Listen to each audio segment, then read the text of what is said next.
Morning, guys, and welcome back to another episode on the podcast. Um, Today we're we've hit a milestone. Actually, we hit a big milestone that puts us now deep into the top 1% of podcasts in terms of volume, which is actually a pretty good feat. And yeah, hopefully we can keep building on that. So 30 episodes now.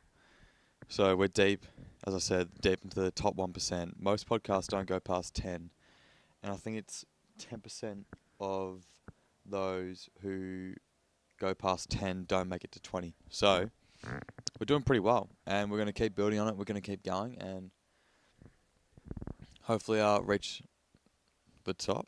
Who knows?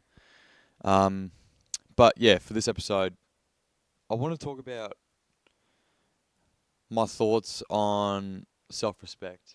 And I think as of recently, with like how society's views all their perspectives on life, I feel self-respect is a little bit harder to come by, especially with people around my age bracket, like the 16 to 26 age range, I guess. And so I actually need to figure this out myself. Like, what is self-respect? And the best way that I found to understand self-respect is when you meet someone that you respect as a person, you're not going to dehumanize them. You're not going to overly take the piss out of them like 100% of the time. You understand the decisions that they make and the reasoning behind their decisions. And they don't have to explain themselves. You ignore them. You don't ignore them when they try to speak to you. And you don't ignore their presence and hide your liking to them. So why would you treat yourself that way? And if you do treat yourself that way, it is likely because you're not in a place that you actually want to be. People who aren't content and happy with where they are in their life tend to have the most self-hatred and hatred towards other people as well. The hatred that they have towards other people is usually doubled towards themselves. That's why they have to express it on other people, because if they kept putting that hatred towards themselves, the hatred that they put to other people, and they put that on themselves, it would be so overwhelming and they would just break down, like, internally. And so, again, why would you treat yourself that way? Maybe you're not in the shape that you want, that you wish you were in. Maybe you're not as social as you wish you were. Or you're not in an environment that helps you strive to be a better person. If this idea is confusing and you can't tell if you truly respect who you are as a person, then ask yourself, if I met me, would I buy myself a beer? If you met yourself, would you enjoy your own company enough to buy them a drink? You have to think of yourself as being a completely different person. So if you cared about that person, like this example here, you meet yourself and like you're mates with yourself for however long. If you truly cared about yourself, you wouldn't let them eat like shit. You wouldn't put a vape in their mouth. You wouldn't tell them how shit of a person they are. You wouldn't constantly make them feel guilty for their actions or their past. And you wouldn't stop them to try new things. And so that's like a brief, well, that's my idea and like my way of explaining what self-respect is. Not a definition, just like an idea and things to put in your mind.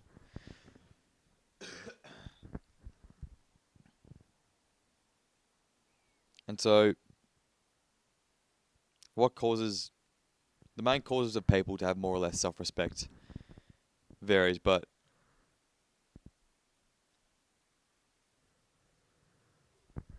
the main one, I think, like the base of the pyramid reason for people to have less or more self-respect is their environment.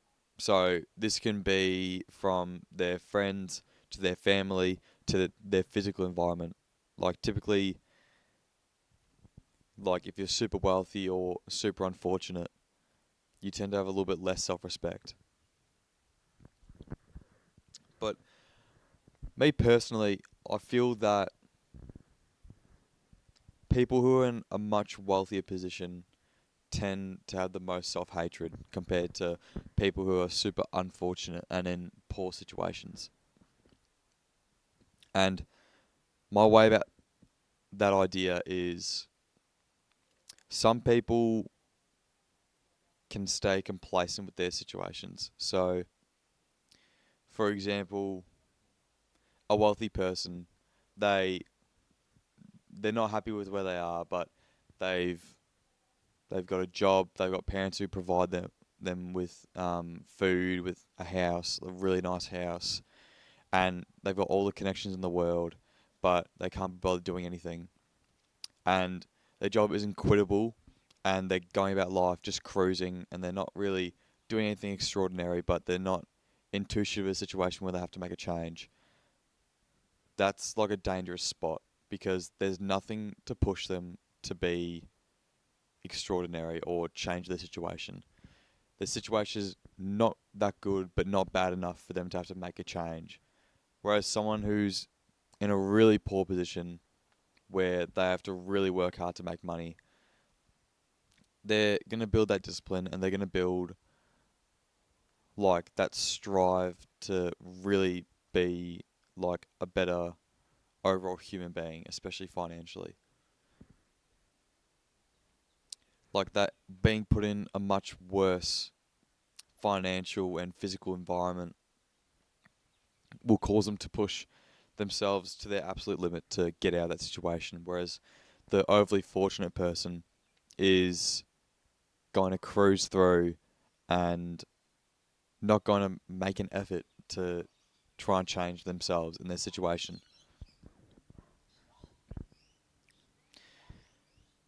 A big thing that I realize when planning this episode is a lot of people mistake love and respect, and there has to be a trade-off. There is a massive trade-off between the respect that you receive from someone and the love that you receive from someone. And the majority of people's self-respect fades due to their craving for like validation and being people pleasers. That's usually what happens to people losing their self-respect. So, for example, for someone to be liked or loved, the person will say yes to almost every event. They'll do things to impress others. They'll tell everyone about everything that they're doing in their life. And this might make you think that people will like you more. And they might. They will then expect for you to have something to tell them every time you see them. They will expect you to do stupid shit on a night out to entertain them. They will always expect you to be at every single event and they'll expect the absolute most from you. This can be liked, this can lead to you being liked by these people, sometimes even loved, but not for the right reasons.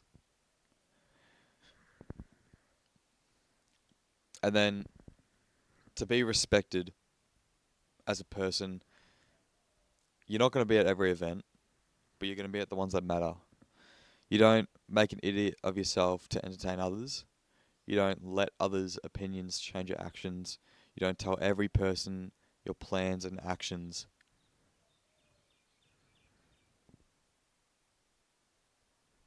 You let them see your results instead. Sorry, I'm yawning so much in this episode. I must have just got a shit sleep. But those are the things that cause people to respect you.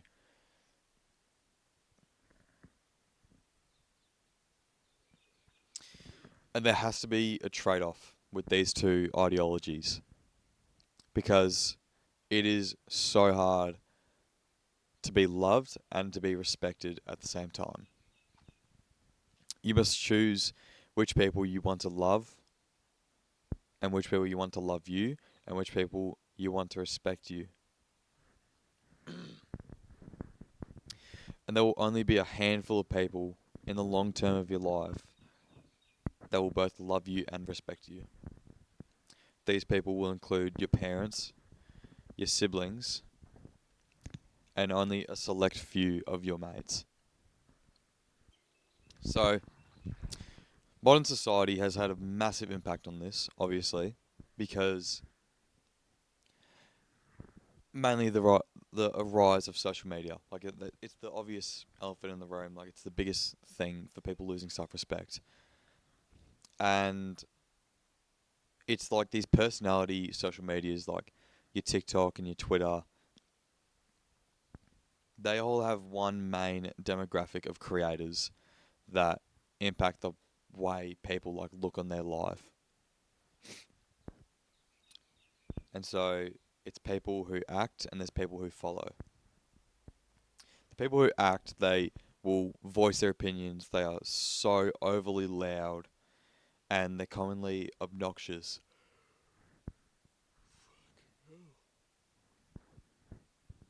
And horrible at understanding others' perspectives.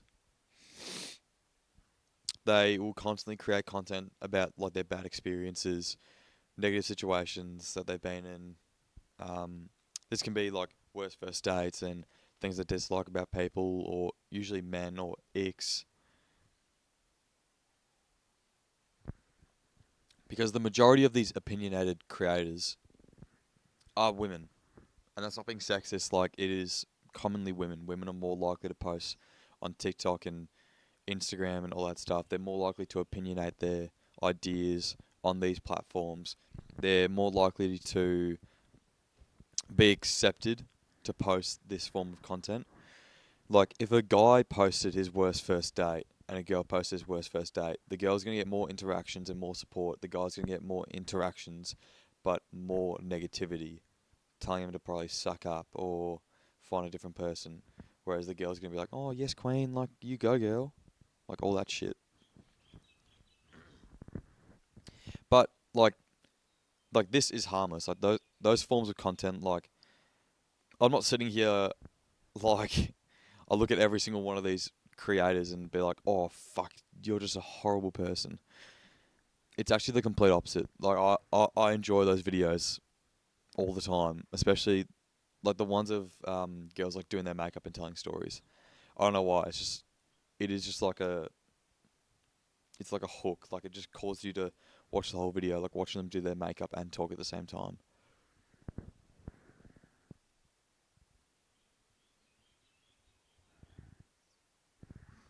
But what happens to people that watch these videos that haven't been able to go through an experience like that?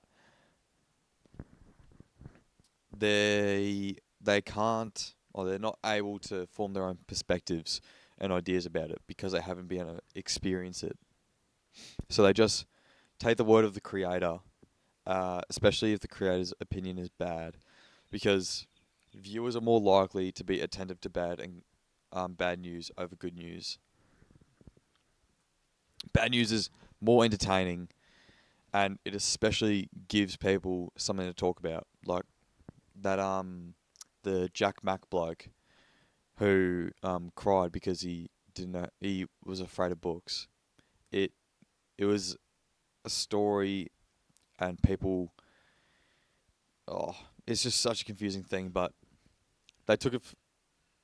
They I don't know why he said that, but people use that and they just keep talking about it because it's a negative situation, and they love to talk about it. And like, when do people, like especially girls, like no offense, girls, but you guys love to talk shit, and I know this for a fact because I've got a close girl friend group, and they love to talk shit, and it's so funny to listen to.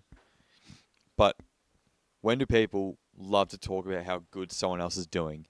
Like how often when someone's talking about another person, that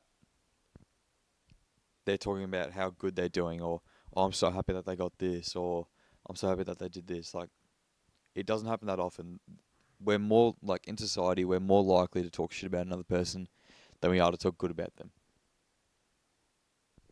And it's little things like this, like that cause more people to become unable to form their own opinions, and it's caused them to care less about how they think and operate, and this leads to less self-respect. And people tend to they tend to follow, especially now with social media, especially TikTok. You see one trend, you think it's funny, and then you go and do it. Um, you see one person shitting on how someone did something that they didn't mean to do, and then you see 5, 6 other people join in and talk shit about them. A lot of people fall into this trap of joining in on others' ideas when they're immediately presented to them. It's like it's like when you're at the movie theaters and so on, and the person at the register says, "Oh, enjoy your movie," and then you say, "Oh, you too." You're jumping onto their like their comment on and their idea because it's like a reflex. Like people just do it immediately. You don't think, you don't think to do it, but the words just splurt out of your mouth. You too. Like, oh yeah, you too. Like it's just it's awkward, and it's this way of thinking that we've just adopted into our day-to-day life. It's just reflexes like that.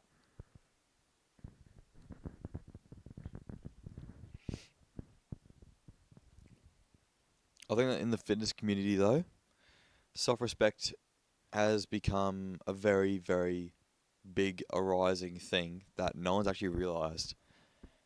Like, there's so many more people running. Hyrox is on the rise. Everyone's doing Hyrox now. Everyone wants to run a marathon. Everyone wants to be jacked and a hybrid athlete. Everyone wants to be the fittest person in the world. Everyone wants to eat clean. Everyone wants to do like an Ironman. Everyone just wants to achieve all the best physical achievements that they can. And all of this is about whether they think about it or not, like these people that do it, whether they think about it or not, they are earning their own self-respect. And it goes with this idea that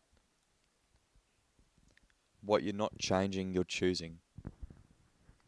If you're not in the shape that you want to be in, if you don't like the job that you're at, if you're not making the money you want to make, if you're not with the people that you enjoy being around, what you're not changing, you're choosing.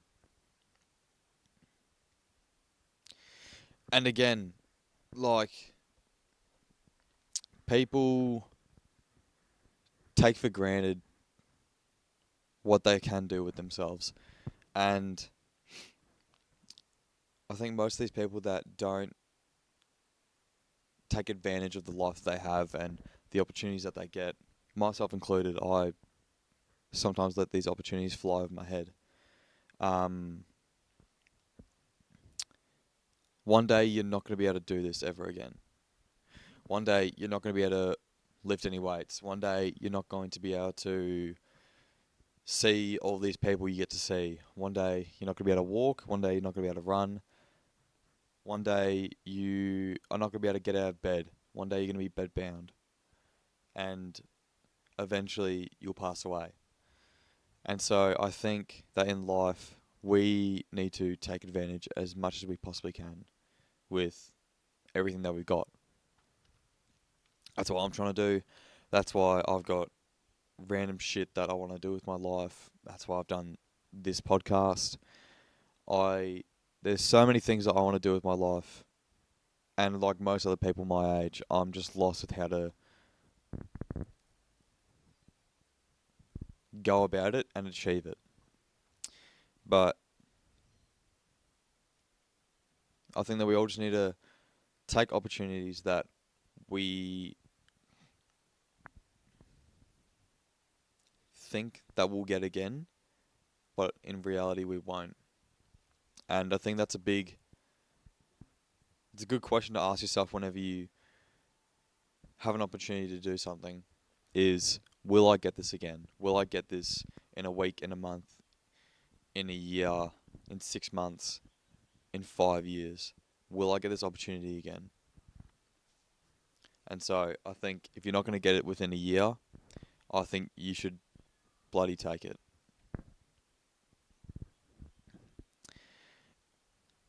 And that brings us to the end of the episode. It was a bit of a shorter one compared to all of the episodes that we filmed recently.